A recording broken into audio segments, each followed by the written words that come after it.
Welcome back to V news.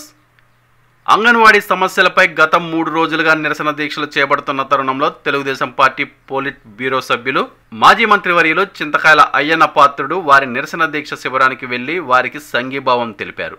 అంతేకాకుండా వారు చేసే పోరాటానికి ఒక తమ్ముడిలా ఒక అన్నలా తోడుంటానని, తన వల్ల ఏ సహాయం కావాల్సినా అడిగి మరీ చేయించుకోండి అని వారికి భరోసా ఇచ్చారు. ఈ సందర్భంగా అయ్యన్న మాట్లాడుతూ లక్షల మంది అంగన్వాడీలు మాట్లాడితే పరిష్కారం చేయాల్సిన బాధ్యత ప్రభుత్వానికి లేదా అని ప్రశ్నించారు. ఎన్నికల ముందు తెలంగాణ కంటే ఎక్కువ జీతం ఇస్తానని సిబ్బందిని మోసం చేశాడని, జగన్ రెడ్డి మోసగాడని అన్నారు.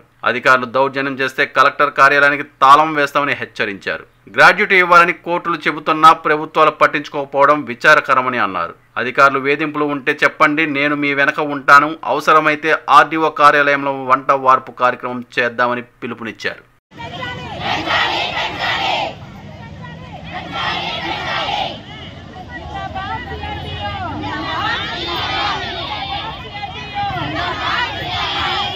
ముప్పై సంవత్సరాల నుంచి 275 రూపాయల్లో జాయిన్ అయ్యామండి. ఈ ప్రభుత్వాలు మారుతున్నాయే గాని మా గతులు మారలేదు. ఇలా సమ్మెలో దిగి మా కనీస వేతనాలు అమలు చేయండి, అలాగే మా సమస్యలన్నీ పరిష్కారం చేయండి, మీరన్నమాట తెలంగాణ కన్నా అదనంగా జీతం ఇస్తాం, ఎక్కువ జీతం ఇస్తామని చెప్పేసి పాదయాత్రలు ఇచ్చిన హామీని అమలు చేయమని చెప్పేసి మీరన్నమాట మీకు గుర్తు చేసి వేళ ప్రభుత్వాన్ని మేము కోరుతా ఉన్నాం. గత ప్రభుత్వంలో 4300 ఉన్న అంగన్వాడీ జీతాన్ని 10,500 చేసిన ఘనత గత ప్రభుత్వానికి అయితే, ఈ ప్రభుత్వం వచ్చిన తర్వాత 1000 రూపాయలు పెంచారు. 1000 రూపాయలు పెంచినప్పుడు ఇక్కడ అంగన్వాడీలు అందరూ మా జగనన్న అని చెప్పి పాలాభిషేకాలు చేయడం జరిగింది. పాలాభిషేకం పాలు ప్యాకెట్ చెప్పి ఇప్పుడు అర్థమైన పరిస్థితి. అదే విధంగా గత ప్రభుత్వం 150% పెంచితే ఈ ప్రభుత్వం కనీసం 10% కూడా పెంచలేని పరిస్థితిలో ఉందని చెప్పి ఈ అంగన్వాడీలకు ఇప్పుడు అర్థమైంది. రానున్న రోజుల్లో ఈ ప్రభుత్వానికి బుద్ధి చెప్పి బాధ్యత ఈ అంగన్వాడీ తీసుకోవాలని చెప్పి మేము నర్సీపట్నం జనసేన నుంచి సూచిస్తున్నాం.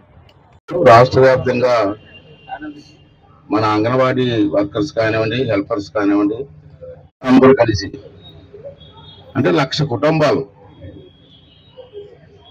ఇవన్నీ కూడా చూస్తుంటే ఉంటారు. ముఖ్యమంత్రులు మారుతూ ఉంటారు, ఎవరో శాస్త్రం కాదు. చేసినటువంటి హామీల్లో నువ్వేం చేసావు, ఏం నెరవేర్చావు అని మాట్లాడితే నా మీద కేసులు చెప్పి నా మీద 15 కేసులు పెట్టారు. 15 అర్ధరాత్రి మీద మా ఇంట్లో గోడ దూకొచ్చి అరెస్ట్ చేయరు. ఇదేంటి ప్రజాస్వామ్యంలో మాట్లాడకూడదు. మేము మీరంతా మాట్లాడుతున్నారు.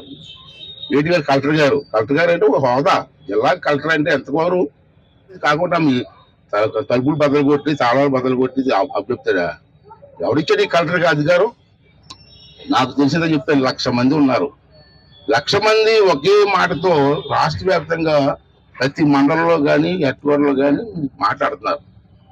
అరే ఇంతమంది మాట ఒకరిద్దరు మాట్లాడితే వేరు, ఇంతమంది 1,00,000 మంది మాట్లాడుతున్నారు. దాన్ని ఎలా పరిష్కారం చేద్దామని చెప్పి ఒక ప్రభుత్వం ఆలోచించుకుంటా హెరాస్మెంట్ ఎలాగా?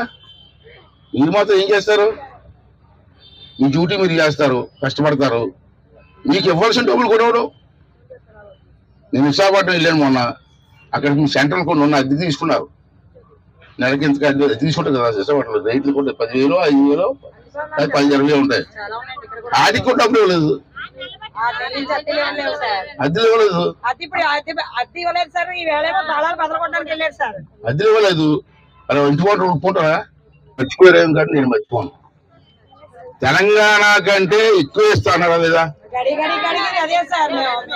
అదే అన్నాడు మన తెలంగాణ వచ్చిన దానికంటే ఎక్కువ ఇస్తామమ్మా, చెల్లెమ్మలాగా అక్కయ్యలాగా అన్నడా? అది మర్చిపోయి కానీ పేపర్లో నా దగ్గర ఉంది. అది రాశాను నేను, ఎన్ని దగ్గర ఉన్నాయి, మాట్లాడిన నా దగ్గర ఉన్నాయి. దీనికి సమాధానం ఏం చెప్తావు జగన్ రెడ్డి? ఒకసారి అర్థం చేసుకోవాలి కదా. మీరు తాళాలు ఇచ్చి గౌరవించండి. అది ప్రభుత్వం మాట్లాడుకోండి, ప్రభుత్వం ఒప్పించుకోండి. చాలా ఇబ్బంది పడుతున్నారండి. మధ్యవర్తిగా కలెక్టర్గా చెప్పు. ఇంకా దౌర్జన్యం చేస్తే కలెక్టర్ ఆఫీస్ తాళం వేస్తాను చెప్తాను నేను. జాబ్ ఇంచుకోవట్లేదు మన ఏదేవా తాళం ఇదేనా మా కోడిగడు. మీ పోలీసులు అడ్డుగా ఉంటారు, అండగా ఉండవచ్చు, కానీ మాకు ఎలా అండగా ఉంటారు. ఏం చేస్తారు మీరు? ఎంతమంది తీసుకుని బొక్కలేదా వీడు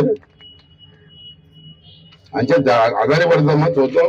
రాబో రోజులు మంచి రోజులు వస్తానంటే ఒకటి మాత్రం నేను ఆశిస్తాను. చంద్రబాబు మరి ఎక్కువ కాక మీకమ్మా మగవాడు అవుతుంది, మీ కొడుకులు అంటున్నావు, మీ తమ్ముళ్ళు అంటున్నావు. నాకు వైసీపీ తమ్ముడు కొడుకంటే బాగా సబ్బు ఉండదు.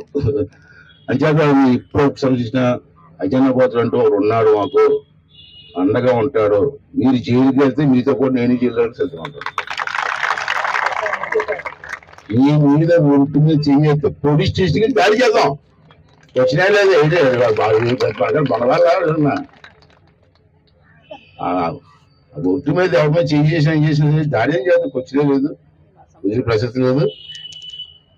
అది రికమెండేషన్ గ్రాట్యుటీ ఉంటుంది అమలు తీసు.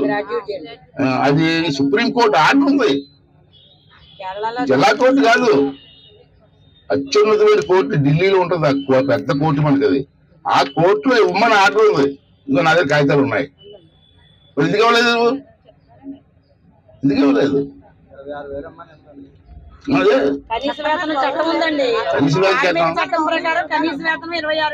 సుప్రీంకోర్టు అమ్మవారికి అందరూ అడిగారు, కోర్టుకి వెళ్ళారు, సుప్రీంకోర్టుకి వెళ్ళారు, ఢిల్లీ వెళ్ళారు. సుప్రీంకోర్టులో మీకు అనుకూలంగా ఫేవర్ వస్తే కేరళలో చేస్తారు, కేరళలో చేస్తారు, అన్ని చేస్తారు. మరి అలాగే కాకుండా మనం అడిగింది ఏంటి, మినీ సెంటర్లు మెయిన్ సెంటర్ గా మార్చాలని. ఉన్న సెంటర్కి చాలా వేసేస్తుంటారు, మెయిన్ సెంటర్కి ఏమవుతుందమ్మా?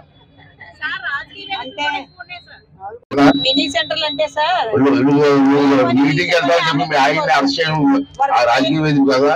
వర్క్ చేయాలి సార్, మళ్ళీ అన్నం వండాలి సార్, చెప్పులు తోకోవాలి. అన్ని మినీ వర్కర్ అంటే ఆయా పని టీచర్ పని ఒకటే చేయాలి. కానీ డ్రెస్ కోడ్ మాత్రం టీచర్ కోడ్ ఇచ్చారు, శాలరీ మాత్రం ఆయా శాలరీ. ఏమైనా సార్ ఏమైనా చట్టాలు చేయాలి సార్ అని చెప్పి చేద్దాం. అలాగే లోకల్ గా ఉన్నటువంటి మీ అందరూ కూడా మమ్మల్ని వాళ్ళకి ఏం సహకారం అవసరం చెయ్యండి అని చెప్పి వారు కూడా చెప్పడం బాగా ఆదేశించడం జరిగింది. అంటే మీకు మనం చేస్తాను వేళ మీరు ఏమి కూడా ఇబ్బంది అవసరం లేదు. ఎందుకంటే మీకు ఏమైనా అయ్యన్న ప్రభుత్వం అవసరం ఉందంటే నాకు మగమాటలు ఎక్కడ చెప్పండి అమ్మా, మీకు అవసరమే ఉంటాం. విధులు కానీ మీ ఆఫీసు విధులు ఉంటే నాకు చెప్పండి. నా ఐడియా ఏంటంటే మీకు చెప్తాను, మీరు ఆలోచించండి, మీరు కూడా ఆలోచించి చెప్పండి. ఉదయం కూర్చొని రాత్రి కూడా అక్కడ ఉండిపోయి మళ్ళీ మరుసటి రోజు సాయంత్రం వరకు కూడా ఆర్థిక అవసరం వంట వారు పెట్టి కూర్చున్నా కాదు. పెడేదా అవసరం పెడదాం, అక్కడే చేసుకుందాం, అక్కడ పడుకుందాం. మీతో పాటు నేను పడుకున్నా అక్కడ. ఆలోచించి చెప్పండి. అదే నర్సిపండి ప్లాన్ చేయాలి. ఇక్కడ నర్సిపండి ఎవరు ఉంటే చూడండి, మేము అందరం కలిసి మీకు చుట్టూ కాపలా కాసుకోవాలనుకుంటాం. నిరంతర వార్తా సమాచారం కోసం మా వి న్యూస్ ఛానల్ సబ్స్క్రైబ్ చేయండి. నోటిఫికేషన్ కొరకు బెల్ ఐకాన్ని యాక్టివేట్ చేయండి.